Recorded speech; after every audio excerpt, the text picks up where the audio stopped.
Bonjour, je suis Aurore, autrice du livre Yonistim, un rituel féminin ancestral paru aux éditions Jouvence. Et je suis là pour te parler des controverses autour de ce sujet, car le bain de vapeur vaginal n'a pas toujours bonne presse.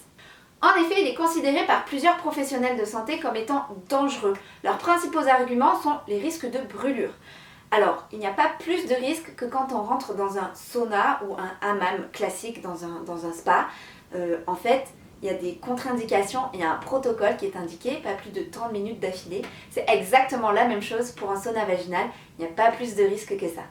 Et l'autre argument, c'est sur les risques de déséquilibre de la flore vaginale et tous les risques d'infection qui peuvent en découler.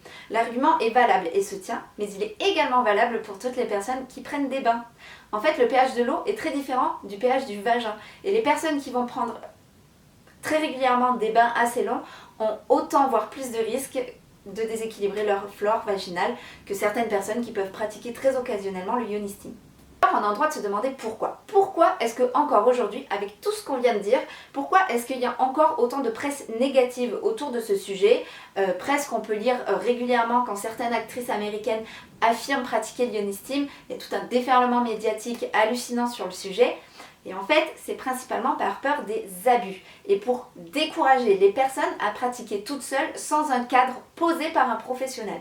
Professionnel de tout horizon, herboriste, sage-femme, médecin, qui que ce soit, mais un cadre posé. Comme on l'a dit avant, quand on rentre dans un hammam ou un sauna, un spa, il y a un protocole, il y a des contre-indications et c'est exactement la même chose pour le sauna vaginal. Le problème du sauna vaginal, c'est que c'est tellement facile et simple à mettre en place tout seul chez soi à sa maison qu'en fait il est facile de vite faire n'importe quoi et donc effectivement aboutir à des risques sur la flore vaginale, etc. Ce n'est pas une pratique anodine. Effectivement, le microbiote vaginal est complexe, son rôle sur la santé des femmes est majeur. Les plantes qu'on peut utiliser aussi dans le rituel peuvent avoir des effets très puissants qui peuvent ne pas du tout être adaptés à notre constitution et c'est pour ça qu'il est important d'avoir un cadre. Et c'est aujourd'hui ce qui affole un peu les professionnels, c'est ce manque de cadre, ce manque d'information, tiens je chope une info, vite je vais la tester sans essayer de comprendre quels sont les risques. Le yonistim n'est donc pas une pratique dont il faut abuser et il ne faut certainement pas s'en improviser sans information au préalable. Par contre, j'en profite pour faire une petite parenthèse sur le sauna du visage qui est exactement la même chose que le sauna vaginal, juste à un autre endroit. Vous savez, ces espèces d'inhalations qu'on fait sous la serviette là pour déboucher son nez en hiver ou nettoyer sa peau.